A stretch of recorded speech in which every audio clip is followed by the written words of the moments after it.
রাধে রাধে বন্ধুরা, আশা করি তোমরা সবাই ভালো আছো। আজ যে রেসিপিটা করব দেখতে থাকো, অবশ্যই ভালো লাগবে। কড়াতে তেল দিয়েছি অল্প, আর দিয়ে দিলাম আদা রসুন পেঁয়াজ লঙ্কা একসাথে বাটা মশলা, একটু জল দিয়ে দিয়েছি, হলুদ গুঁড়ো কাশ্মীরি লঙ্কা গুঁড়ো স্বাদমতো লবণ দিয়ে কষিয়ে নিয়ে মশলা থেকে তেল ছেড়ে দিয়েছে। দিয়ে দিলাম একটা সেদ্ধ করা আলু, ভালো করে ম্যাশ করে নিয়েছিলাম। নামানোর আগে গরম মশলা দিয়ে নামিয়ে নিলাম।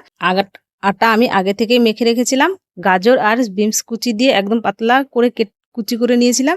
এবার রুটির শেপ দিয়ে আটার মণ্ডটা তৈরি করেছিলাম তা ভালো করে রুটির মধ্যে পুরো দিয়ে আমি এইভাবে চৌকো করে একটা শেপ দিয়ে নিলাম। এবার কড়াতে আমি ফ্রাই প্যান বসিয়ে রুটিটা উল্টে পাল্টে একটু ভেজে নিলাম। ভেজে নিয়ে আমি দিয়ে দিলাম 1 চামচ ঘি দিয়ে এটা আমি ভাজবো। দেখো উল্টে পাল্টে আমি ভেজে নিয়েছি। বন্ধুরা, রুটিটা খেতে কিন্তু দারুণ হয়েছিল। এটা পরোটা, রুটি নয়, চৌকো পরোটা। তোমাদের একটু ছিঁড়েও দেখাবো। আর গরম মশলাটা দেওয়াতে কিন্তু দারুণ হয়েছিল এটা খেতে। আর দেখো, আমি 4টে রুটি করেছিলাম।